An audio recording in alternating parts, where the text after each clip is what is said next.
controllers in their hands. Sometimes they are on a HoloLens or a similar device. Sometimes there's hand tracking. Sometimes there's eye tracking.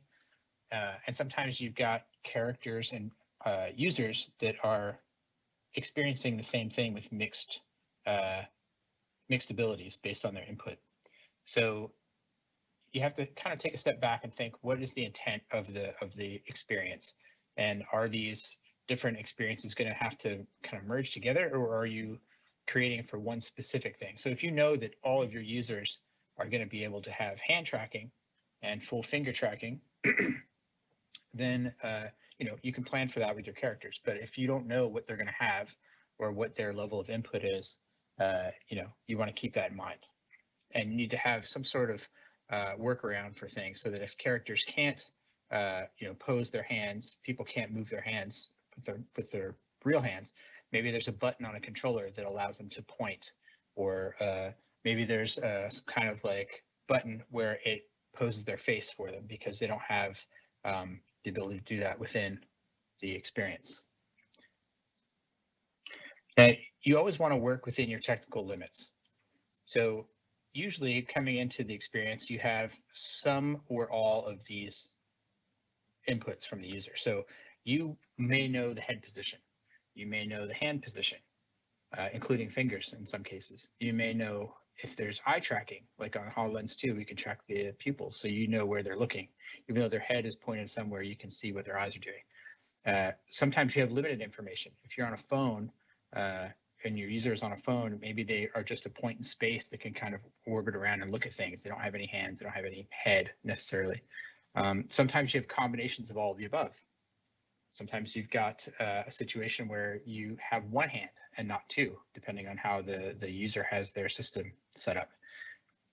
You also have to think about the power of the machine you're running this on. So how many characters can you fit in an experience? How many joints can you have in a skeleton? How many polygons can you have in your character? Are you going to have support for particles, things like that in your experience? These are all going to come into play when you're designing. And while they may seem like hard limits, you can creatively work around a lot of these. So maybe if you know your poly count is going to be very low, you can design your characters with a strong silhouette that doesn't require a lot of shapes.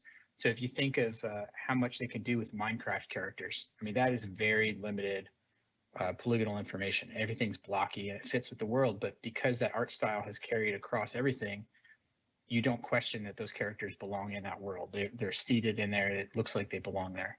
And then you look at something where you've got a much higher poly count, maybe that allows you to do more things with the characters. Like if you're going to be able to move hands and things like that and kind of wiggle your fingers, you're going to need the poly count there to allow for that flexibility and that range of motion. So you want to keep that in mind. Also, sometimes you can work around things with joint count, where maybe you don't have bones in every finger. Maybe you've got kind of a mitt support where you've got a bone for the thumb and a bone for the index finger, and then one bone drives the middle ring and pinky finger. We used to do a lot of that kind of thing in early video game development, where you'd have just one joint that drives a lot of things, and through your skin weighting, you kind of get that flexibility that you need. So, I mean, those are just some things you can think about when you're creating your characters. You also have to think about how the user is going to embody the avatar. If you've got a situation where you know that you can track their hands and that's important to your experience, then you're going to want to put a lot of effort and time into rigging the hands up and making them look nice and allowing them to do as much as possible. If you've got a situation where you're on a phone and your character doesn't have hands, you don't have to worry about it because there's no hands. But if you're on a keyboard, maybe you don't have the fidelity that you would have for regular hand tracking. So in that situation, maybe you come up with a series of hand poses to allow for different positions and things. So you can point, thumbs up, stuff like that. You also want to keep in mind that when you have a mixed experience, you don't want users to feel like it's a less of an experience because of their hardware or their situation, even if that is the case. A phone can't do what a high-end PC with a full VR setup can do. And that's a very different experience than, a mixed reality experience where you've got a HoloLens on your head and you can see the real world. So if you're kind of mixing these worlds together, you have to try to find a good balance between what's possible on the device and then what makes the experience feel good, and then how do you make all of the users feel like equal citizens in that world. You don't want to kind of hamstring your characters or your users so that they resent the experience or don't want to partake in it because they don't have the fuller experience that someone else might. So it's a little bit of a balancing act in that regard too. So first you want to think about what is the purpose of the experience. You know, and if it's an entertainment thing or it's a teaching thing, maybe the instructor needs a full character with full fidelity, but the student characters are basically just going to sit and listen. They maybe don't need the same level of detail or abilities that the instructor has or the presenter has. You always want to play to the strengths of the experience. So you have to think about the intent. Like I said, is this play space? Is it a formal meeting? Is it a performance space with an audience? Are there special requirements that the avatars need to be able to do? So if you need to be able to pick something up and throw it, you know, maybe you need that fidelity in the hands. And maybe in your character design, the hands become very important because they're going to be very expressive and help kind of show the user and other users what that person's intent is. Maybe if you're working on something and the hands aren't as important, like you might grab something, but you don't show the grasp, you just kind of push the button and it pops into your hand. Then maybe the hands aren't as important. You're just doing major poses and you can kind of downplay the hands. Maybe they're a little bit smaller. Maybe they're, you know, a more muted color or something to kind of like downplay their importance. If you're in an experience where you're sharing things together, then that also comes into there's a lot of technical limitations and technical things that you have to think about. So how do you take a physics object and put that across multiple experiences? If you've got a room of 70 people and they're bouncing a beach ball across all those 70 people, how do you make sure the beach ball appears in the same place for each person who's in the experience at the time? There's a lot of kind of outside of the character realm, there's a lot of networking and development issues that kind of come into play there with that. So faces are very important. When you are talking to someone in real life, usually you look at their face, especially the eyes.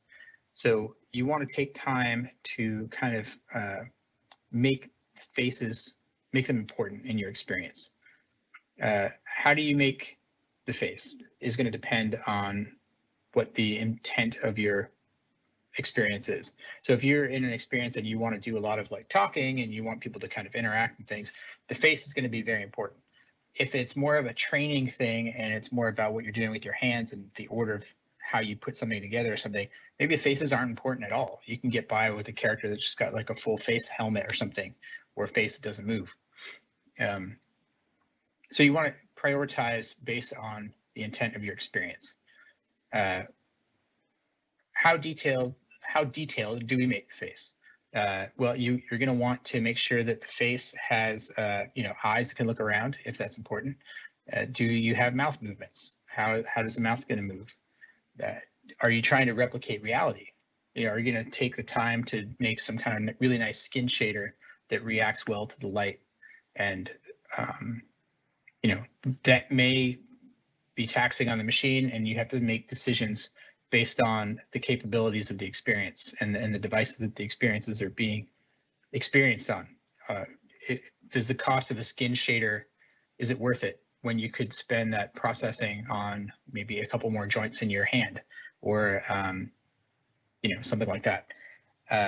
How much stylization is too much? So if you've got a little emoji face, maybe that's enough to get the point across, but maybe you want more subtlety in the face. Maybe you want to be able to show some brow movement, or when someone's speaking, you want them to be able to do a full range of motion. Now, if you think of like the Muppets or Sesame Street or something, where you just got to open and close for the mouth, they get a lot of acting out of just that one joint in the face to open and close the mouth. A lot of it is the posture that the characters held. If they're looking up, they're hopeful or dreamy. If they're looking down, they're sad or you know, maybe sleepy. you can kind of bring some of that methodology into your own experiences. And a lot of puppetry stuff works great in virtual reality because that's really what you're doing. You're creating a virtual puppet, an embodiment of a real person in a virtual environment. So things like, how do the hands work? If you've got tracking for the hands and you know where the hand is and you know where the head is, but that's it because we're not tracking the body, how do you connect those? Maybe you've got a body that kind of hangs loose underneath the head since you know where the head is. And if you know where the body is because you know where the head is, now I know where the shoulder is, I can connect the hand to the shoulder to kind of make a floppy arm. And then that works a lot like the rod puppets that you'd see where someone is operating the head with their right hand and they're moving the arms of the character with their left hand with a rod in the hand of the puppet. And then that little floppy bit between the hand, between the wrist and the shoulder would just be some sort of like simulated material of some kind. So there's a lot you can do with faces. Again, it depends on the intent. If you're tracking eyeballs, you can map that to your own character's eyeballs and you can see where they're looking in the experience, which is pretty cool. Speaking of eyes, you want to focus those. So if you look at this image here, the image on the left is kind of how the character might be modeled, which is this, everything's mirrored, it's equal distant. This character has like railroad track eyes where they're completely parallel to each other. The only difference between the image on the left and the image on the right is the pupil position. So if you take those pupils and kind of focus them in, imagine like a triangle where the left eye and the right eye focus on a point that's about 3 feet in front of the character. That's enough to give you a character that is engaging and looks like it's thinking, and it doesn't look cold or creepy, or the character doesn't seem dead. It takes a couple minutes to make that change, and it really improves a lot. You see a lot of stuff in VR where the characters seem very kind of cold and machiney, and sometimes that's the reason, is because their eyes are not focused on anything. Even if you're not tracking the characters, even if the eyes are permanently in that position, you can get a lot out of it. Like if you think of some of the Muppets and things like that, where the characters never blink, some of them, just focusing the eyes is enough to make them look alive. And your brain kind of forgives the fact that they're not blinking, especially when it's a stylized character. You can get away with a lot. So you want to keep that in mind, and always keep the focus of what the intent of your experience is. Hands are kind of a big deal in virtual reality. And again, it depends on what you're doing in the experience. Are you going to be grabbing things? Can you make simple gestures?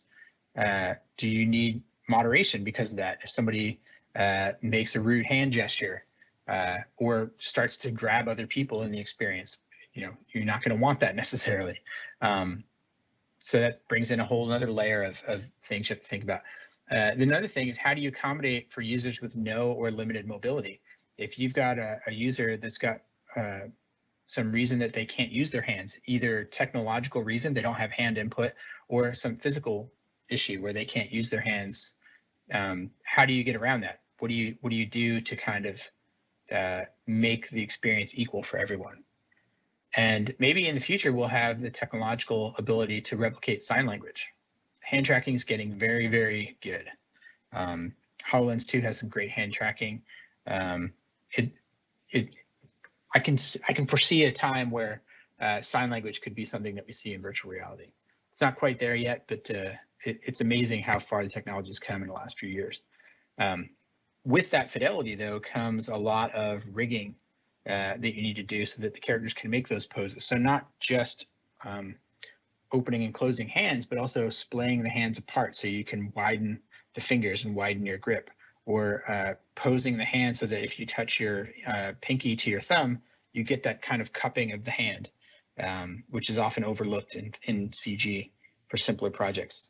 Again, depending on the needs of the project, yours may require more or less fidelity in the hands. And lastly, bodies. Bodies vary in virtual reality quite a bit. Sometimes you've got a full body avatar. Sometimes you've got just a floating head and hands. Sometimes you've got arms and things. things to think about when you're working with bodies is heights. How tall are characters? You know, in a virtual reality setting, we know how tall you are from the floor because we know where your head is because you're wearing a headset. When you're on a PC or on a phone or something, we can't know how tall you are. So we just make guesses and then kind of average it out in the experience. That also brings in mobility concerns. So if you're working with someone who's in a wheelchair or someone who has trouble walking or standing, how does the experience kind of accommodate for that? How do you make that user's experience as rich as everyone else's? Can you alter from what you are in reality? Some people want to look exactly like they are in the real world. So if you've got some sort of customization where you can choose skin tone and gender and hairstyle and, you know, size of the nose, what you're wearing, things like that. Some people want to make themselves in virtual reality. Some people don't want to look anything like they do in the real world, where they want to pick an opposite gender, or they want to have a different hairstyle, or just for whatever reason look completely different than they do in real life. How do you kind of accommodate for that? And then some people want some in-between things. So maybe they want to look exactly like they do in real life, but now they're taller, or they're a little more buff, or they've got a different haircut, or they've got a full beard or something. You know, these are all things to think about when you're making your experience. You want to be able to give the user a way to express themselves and a way to kind of navigate through the environment in a way that makes sense for the experience. So if it's a acting thing and they have to do virtual charades or something, you're going to want to give them a lot of fidelity in their character so they can do a lot of poses like they would do in the real world. If it's the kind of thing where they're just attending a meeting in virtual reality and they're basically just there to look around and listen, then you probably don't even need hands or anything in that situation. You're just basically a point in space with you know, a microphone so you can hear people talking. Again, it depends on your experience and what you're making and how you mix the two. Some of the harder things to do in virtual reality and mixed reality are full bodies where you've got a character that's standing. So in most situations, we're tracking the head and the hands, and that's it. We're not tracking the bodies. So how do you know where to have the character stand, or what are their legs doing? If they get lower in the scene, are they bending over? Are they squatting down? Are they sleeping? How do you know that? And how do you make educated guesses? And then how do you get that information back onto the character so that their virtual character does a representation of what they're trying to make it do in real life? You know, those are all things you have to think about when you're making this stuff. And it's not always easy. Sometimes you end up with these weird edge cases where, you know, that's not what I'm trying to make my character do. Or one of the controllers dies mid-session because their battery went out or something, and now they've got a hand that's locked in space that's just floating there. Or they've got their controllers in the wrong hands to start with, so their left hand is on their right and their right hand is on their left. Usually you can kind of see that pretty quick if you're the user and then quick switch them. But you know, those are all things that can happen and happen frequently in virtual reality that you want to kind of think about when you're making your experiences. And it's not always easy. The best thing to do is kind of gray box your experience and get stuff in as early as possible and try it out and see how it feels. If you get in there in early days of the project and you say, well, I really wish I could, you know, turn my head separately from what my body's doing, or I really wish I could pick this up and then make a fist with my hand, or I really wish that when I looked around in real life, my character's eyes were looking around so that other people could see what I was looking at. Those are all questions you're going to have to ask yourself, and the designers of the projects are going to have to kind of fight for what they think is important in the experience, and then kind of put development resources toward that in that direction. And your character designs and everything should kind of come from that. What does the project need to do? So things like the sizes of heads, the look of the final look of the character, the faces. Poly count is going to, you know, maybe a more stylized character, more cartoony, which I'm not a big fan of that word, but a more stylized character could benefit from a lower poly count.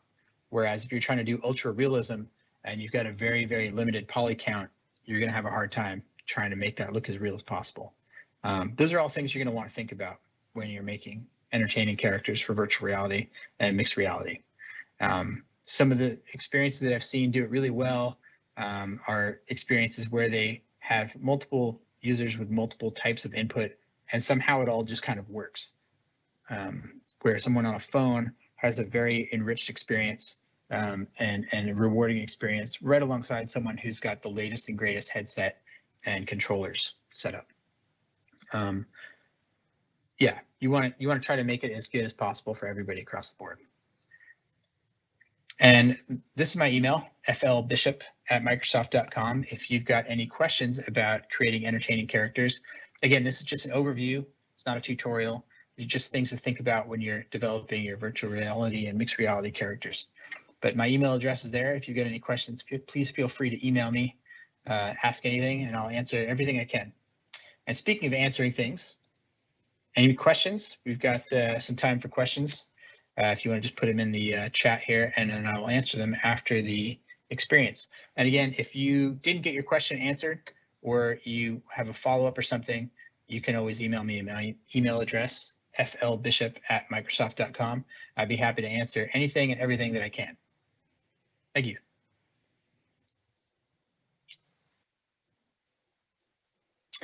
All right, well, thanks for coming to the talk. And I see we have a few questions in the Q&A area, so I'll answer what I can. And if you have additional questions or you think of some after this is over, you can always email me as well.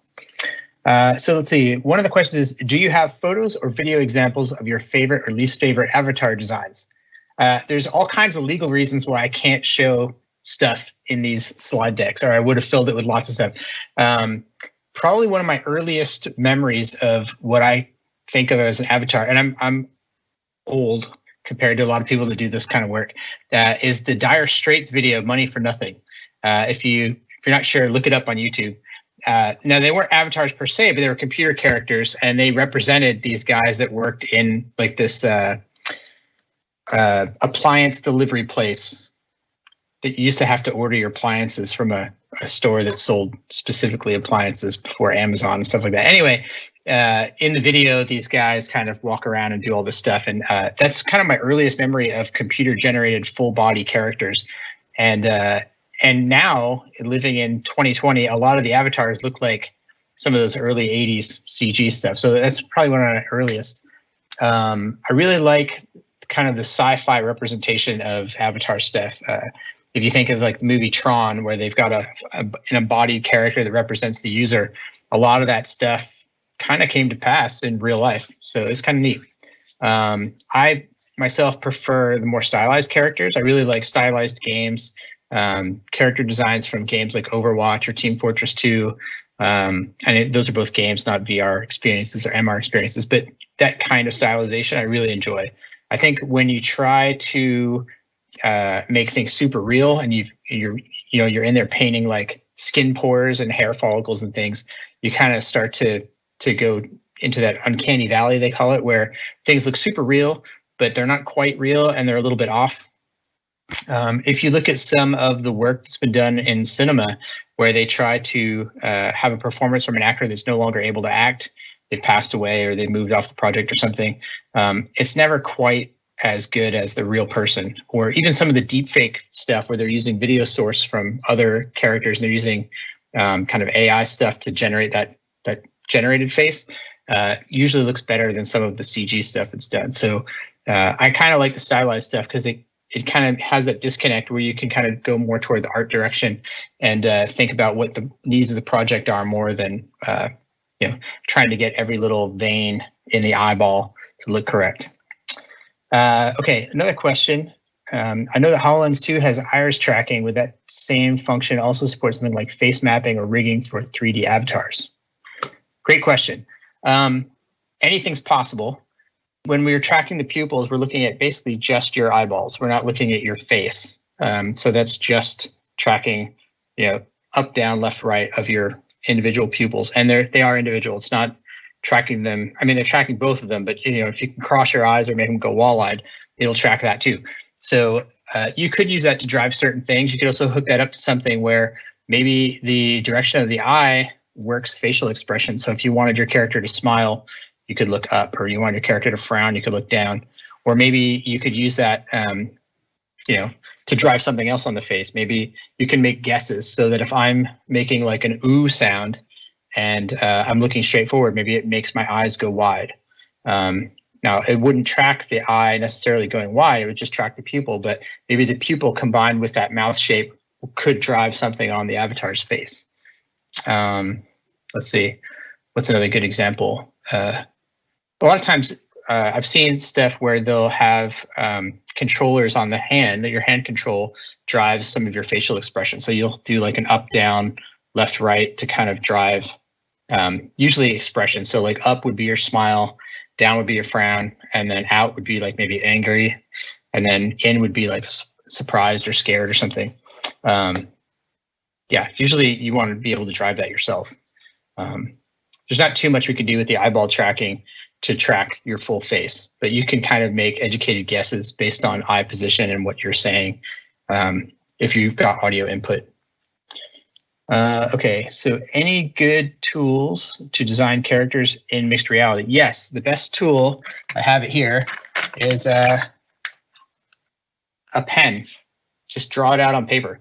You don't have to be a great artist either. You can kind of look at pictures of things and kind of see what expressions people are making, or if you think about, you want to think about it in broad strokes. So if you're doing if you think of like a video game, right? You've got like a video game where you've got lots of different abilities for your characters. If you've got a very tanky character that can take a lot of damage, usually they're larger, they're big, like rectangular shapes, very solid characters.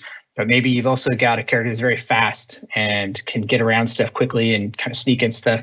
That character might be very thin or you know, very angular when they run, so they do like a lot of stylized stuff that looks different than the tanky stuff, so that just from looking, you quickly get an idea of what that character is all about and what their abilities are. The same thing works in VR and mixed reality. So if you've got a character who's a presenter, you know, maybe their face is very well lit and kind of easy to see. Maybe if you're not tracking the body or anything, the body's kind of downplayed. Maybe it's darker colors, maybe it's thinner. Maybe it's even transparent or not there at all. Maybe it's just a floating head and hands. You have to kind of think almost backward, like what's the end result, and then kind of walk it back from there. So if I have an experience where I want characters to be able to play rock, paper, scissors, maybe the hands are super important and I want those to really stand out. So maybe I choose very bright colors. Maybe I put a lot of effort and a lot of polygonal detail into every finger, every little joint in the hand, so it can do lots of cool stuff, but the face really isn't going to do anything. So maybe it's just a full-on mask, like a mime or a I don't know, something with a mask. I don't know what those are called, like the Roman face shield kind of thing. Maybe it's just a solid piece that doesn't have any emotion. It's just a sculpt, but that sculpt has a look to it and a feel. So if you think of like you know, the Mandalorian or something, that there's no facial expression at all. It's just a helmet. But it's a really cool design, and you get all the information you need from the way he moves and sometimes his voice. So similar to VR or mixed reality. Next question. Since XR characters are essentially puppets, we're making users into puppeteers. What can we do in interaction design to make this puppetry easier for people without puppetry experience? Great question. I would say think back to when you were a little kid, right? If you gave a kid something, like I've got this little tin of mints. I probably shouldn't show the brand. I've got a tin of mints, and I want this tin of mints to talk to this ink pen, right? You know, you walk it over, hi, ink pen, how are you? I'm good, how are you? You know, you start to kind of make these things up. And all you're doing, this is just one point in space. I've got translation and I've got rotation. You automatically get a lot from that. And then you add a voice to it, and then you change the speed. So maybe if it's quick, you know, it walks in and hi, and then walks out. If it's sad, maybe it kind of comes in slow, right? I have the exact same controls, but I'm moving it differently. So some of that you just get with practice, and you know, the intent of the project is going to kind of dictate how much fidelity you need to put in. As far as training people how to be good puppeteers, you know, it is what it is. You think about when you're a little kid, every kid plays with stuff, and then as you get older, you kind of get away from that. Sometimes you keep it anyway. Like in my brain, sometimes I've got still a little kid running around moving stuff. That's when I do my best animation, is when I'm in kid mode, honestly. And sometimes when you're working on stuff, you kind of get so in the zone, and then somebody comes by your desk and like, hey, do you have that report about whatever? And you have to like kind of break out of that. And then to try to get back into that, sometimes it's tough. But yeah, no real good way to make people good at puppetry. But if you give them the tools, all you really need is a couple joints. So most puppets, this is like naked Kermit the Frog right here, right? When he walks, you just kind of do this and hi, everybody. You've just got a few joints in here. You've got the head. You can kind of, if you're excited or happy, you open your mouth and ha, ha, ha, but if you're sad, you kind of, this kind of a thing. Doesn't take a lot. It's hard to train people in that. And sometimes it just kind of comes naturally. So you just have to give them the tech that they need to be able to express themselves very little, and people will go crazy with that. I mean, just look at the stuff that people build in Minecraft. It's blocks, like big, fat, chunky blocks. And some of the builds people do with that is amazing. So you can do a lot with just a little bit. What mixed reality HoloLens applications have you worked on? I've worked on a lot of stuff that I can't talk about. I've worked on things that have shipped. On HoloLens 1, I worked on ActionGram, which was this mixed reality thing. You put your HoloLens on. And at the time, augmented reality was not very big in the public. So they wanted an app that you could put the HoloLens on, pull characters out of like this gallery and put them in your real world, and then film them and then upload that to YouTube. So my job was like making unicorns run around, making dragons fly through the air. And then we had some tie-in things with different companies. We did a big event. You can find all these videos on YouTube as well. If you just type in ActionGram and HoloLens, you'll find a bunch. We did some tie-in things with third parties as well. We had some Pacific Rim characters. We did some stuff with Warcraft. What else? We had George Takai. We actually captured him in the round, so he was in there. All kinds of random stuff. Visual effects as well, so you could have like a fire erupt, or you could have lightning strike, or things like that. That was pretty cool. I worked on a few projects that became other projects. So early days, I worked on Meetings, which I don't think it was called Meetings when it launched. Guides, which I think kept the name Guides when it came out. So I worked on some of that kind of stuff early days. And then a whole bunch of stuff that most people never see because it's internal stuff, or it's like incubator type projects that eventually become projects or products. Let's see. In my experience, what are examples of things that work well in traditional PC console games but don't translate well to augmented virtual reality? Things that work well in traditional console games are, I used to work in MMOs, so massively multiplayer online games. So you've got a character and you can put things on, you can wear stuff, right? So I've got this little goblin character, and he can have like 25 different hats, right? When you go into VR with that, you have to think about how do those wearables affect what you can see? Because if I'm a character and I've got this hat with a big brim, it might look cool, but now I've got this brim everywhere I go. I've got this thing in my face that I can't see. So it breaks your peripheral vision. And then how do those apply to other things? So sometimes clothing combinations don't work as well in mixed reality as they do in games. You have to kind of think about the needs of the project. Let's see, what are some other things? A lot of times, personal space is a big deal in mixed reality. So in a video game, you can move your guy up to somebody else, and it's not a big deal because you see them on the screen. But when you're standing there and somebody walks up to you in real life, in virtual reality, and they're in your face, or actually passed right through your body, and you're standing inside them now, and you can't see anything, that's super weird. So sometimes there's stuff built in, like so AltSpace has this like force field kind of bubble that can keep people from popping too close to you, to kind of force that personal space, which, in a COVID world, would be cool to have that in real life. You just hit the 6-foot button, and now you've got this protective bubble, you walk everywhere. So some stuff like that kind of works better in VR than in some other console games. Sometimes color choices don't work that well in VR. So, and also motion is a big deal in VR. So in a video game, if I'm playing on my couch, I'm on my Xbox, and my character jumps in a train, and I go on a roller coaster, and I go all over, it's a cool level. in VR, if I put somebody into a roller coaster and then move them all around, they're probably going to throw up. A lot of times what your brain sees through your eyes, and you see that motion, but your inner ear isn't moving because you're not actually shaking the person. There's this mismatch that happens. And I think the current thinking is that your brain tries to resolve that disconnect between your inner ear and what you're seeing, and it interprets it as you've been poisoned.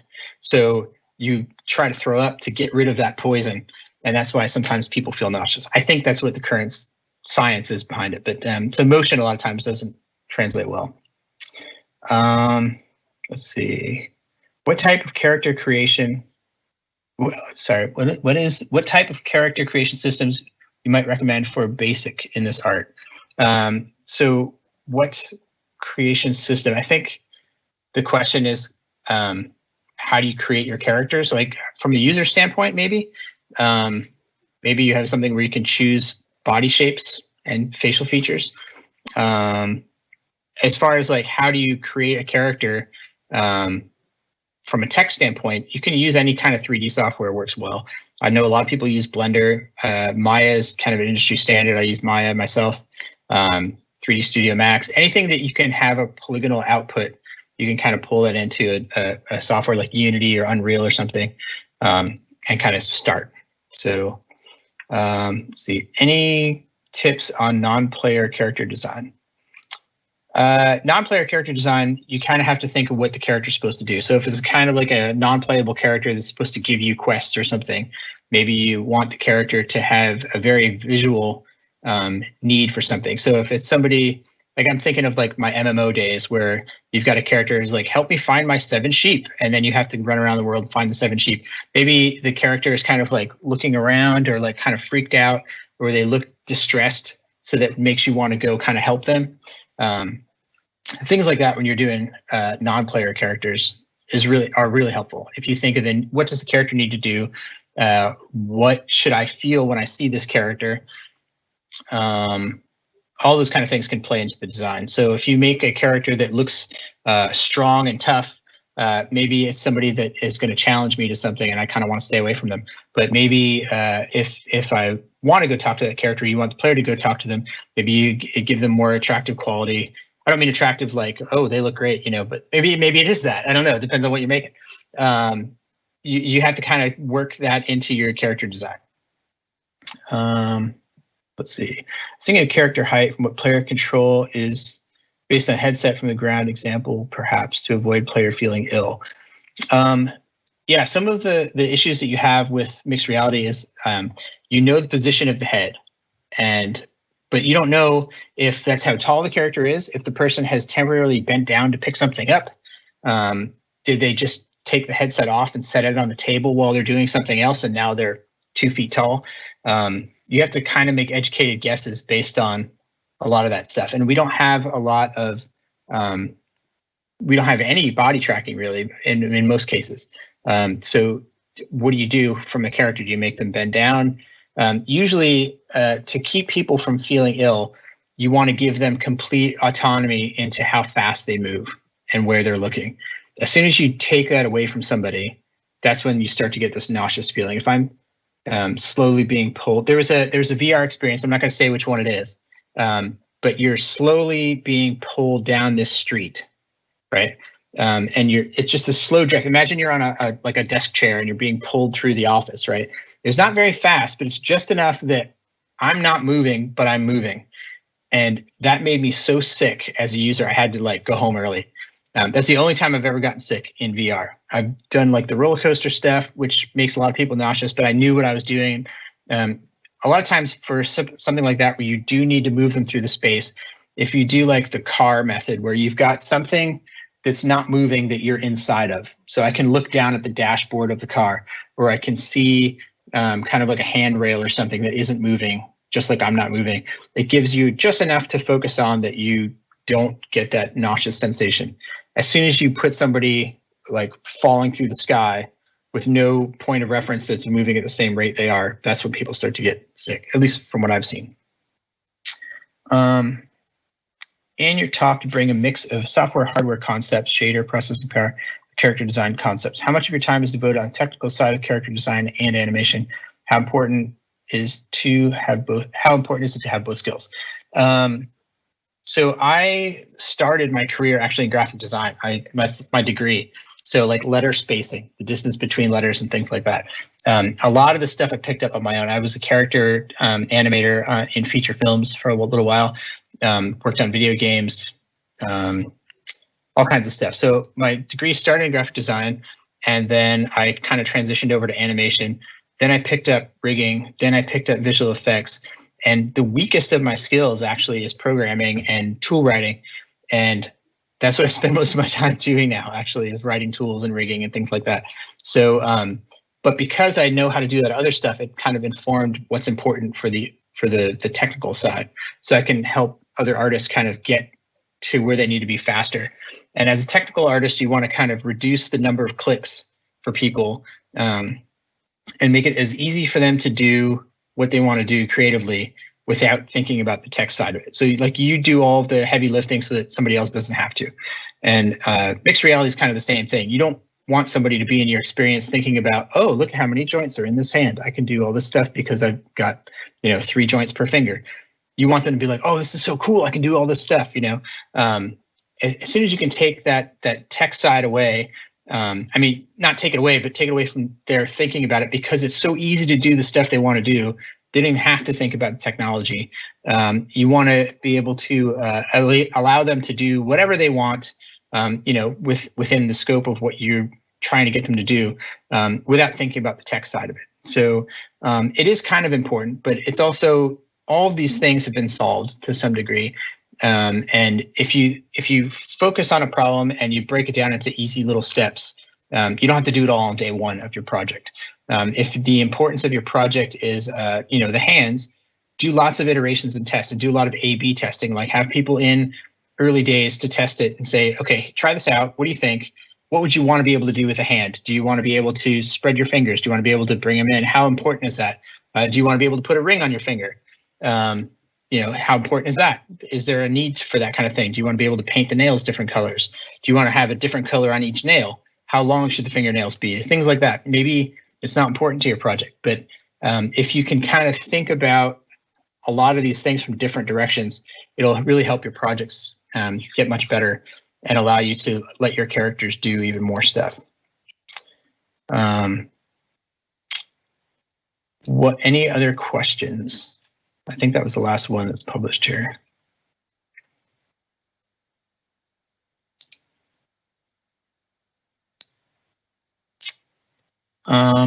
In your opinion and experience, how great is the value add for using avatars for first person in VR, XR, MR experiences?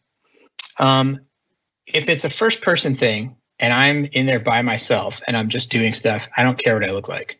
That's just me. Sometimes people want to spend a lot of time in the character create part of a project, and they want to give themselves like different hairstyles and different color eyes and different jaw lengths or a different number of chins. It kind of depends on what they want to do. For me, when I'm doing something like Job Simulator or something in VR, I just need to see my hands. I don't need to see what I look like. You're just picking stuff up and moving it around, or putting it down or pushing a button or something. You need some kind of representation of your hand usually. But if it's like a HoloLens 2 thing, I just have my real hand. Like the device knows where my hand is. I don't need to draw my hand over my actual hand, So in that case, I am the avatar. Like I'm the one pushing the button. I'm the one grabbing the thing or stretching the hologram and make it bigger. So it depends on the needs of the project. If it's something where I'm interacting with someone else and they're not in the same room as me, then it becomes very important. Like I need to see where that other person is. What do they look like? Where are they? If it's something where we have to work together, I'm passing something to someone else, they need to be able to see where my hand is so they can grab the thing from me and then take it. So again, it depends on the needs of the project as far as the value add for the avatars. Sometimes it's very important, and sometimes different audiences make that more important. So if you're doing a thing for kids, like little kids, like think about like third graders, and they're going to put these headsets on and they're going to do something. Like they might want to look funny or silly or whatever, especially if they're interacting with their friends. If it's a business thing and you're just showing charts and graphs, the average business guy may not care if he can make himself have purple skin and a giant yellow nose, but maybe they want that. So it depends on the audience.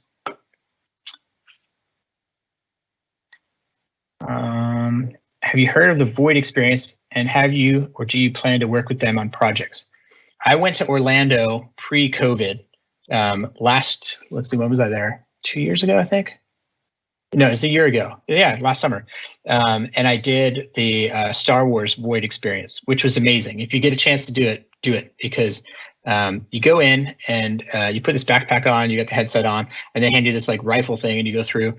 And I didn't know that they track your weapon accuracy and stuff. So because I'm a tech person, I was just shooting everything to see what happened, because you shoot the ceiling and sparks rain down. It's pretty cool. And then at the end, I found out that like my accuracy was crap because I spent all my time shooting the walls and stuff to see what would happen. So I really should have done it a second time. But it was really cool. Anytime you can kind of get the real world into VR and kind of blur that line, it's a magical thing. I've done VR experiences where we've measured out a room and then built it in VR. And then so you're in virtual reality and you put your hand down and now you're touching the thing you're seeing, and it blows your mind. We did an experience one time, early days at a different company. This is early days with one of the VR headsets. And we were right down the street from the company that made it. And they gave us 3D printed versions of the controllers to test out. So we built this experience and we had this like step ladder thing. It was like an old, like a museum that was under construction. So we built this ladder and there's like paint stuff everywhere. It's like being renovated, right? And there's a table in the VR thing that wasn't really there. So, but we were doing like these really nice PBR materials, like photo realistic stuff. And so I'm looking at this ladder and I'm ducking my head through to make sure I don't bump my head. Ladder's not really there, but it looks so real that I'm excited about it. And it feels like I'm really in that room.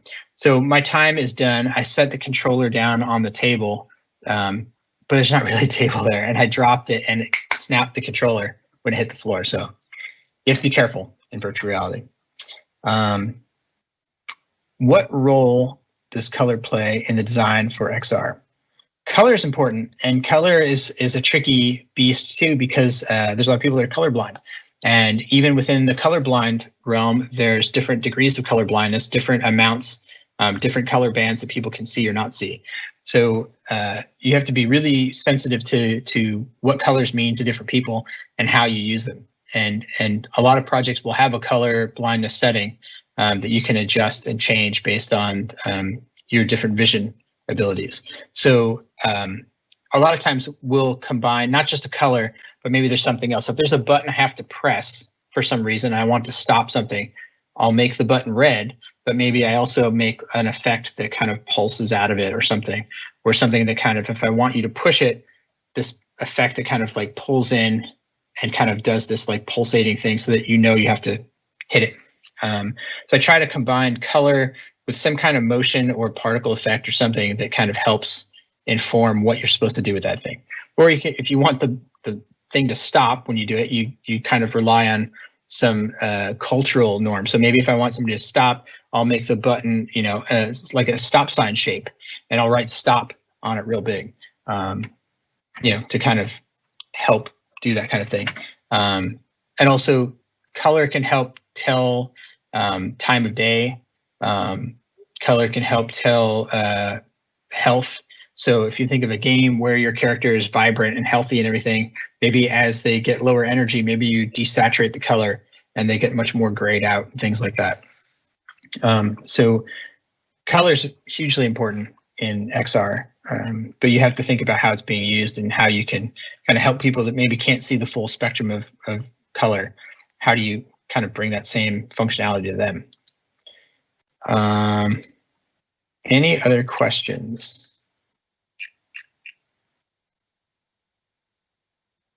There's 5 minutes remaining in this meeting. I just saw the alert come up. Any other questions for the last 5 minutes?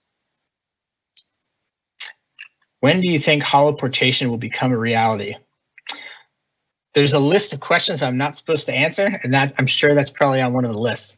I would say keep watching this space. There's lots of cool stuff being worked on. But really, anytime you are somewhere in the world and there's an avatar representation of you somewhere else, that's kind of the same thing. I'm not in that space, but I am in that space. There's some video online of I forget the woman's name. I should know it because it's a Microsoft thing, so I could talk about it because it's public. There was a demonstration where a woman gave a talk in Japanese from somewhere else. So she was not only somewhere else, but she was also speaking a language that she doesn't natively speak. And that was amazing to see that kind of tech happen. So I think you're going to see a lot more of that kind of thing. And if nothing else, the COVID lockdown stuff that's been happening has really kind of sped up a lot of that kind of development, where people see the need now to be able to interface with other people and not be in the same space physically. So if nothing else, this situation that the world is in right now has helped accelerate that technology, which is pretty exciting. And I think that's it. I don't think we have any other questions. But if you think of any other questions, my email address is at the end of that slide deck. It's flbishop@microsoft.com. I'll answer anything I can. And if I can't answer it, I'll try to put you in touch with the people that can. So thanks for coming, everybody. Cool. And thank you so much, Floyd. That was a fantastic presentation and excellent answers. I know there were a lot of little nuggets in there that were like, I couldn't learn that anywhere else. So that was really great. Thank you so much. And then thank you everybody who attended and watched this presentation. We hope you enjoyed it. So we do have, let's see, a few links. So later this week on Thursday, same time, we've got another presentation, and this one's about like tips and tricks in Unreal. So make sure you go to aka.ms/mrmeetup so that you get notifications about more events in the future. And if you are interested in what Microsoft is doing in general about mixed reality, make sure you sign up at aka.ms/iwantmr, where we have like newsletters and stuff like that. So thank you so much, everybody, for coming. We hope you enjoyed it, and we will see you either on Thursday or some other event in the future, but please come back and enjoy more. Take care, everybody.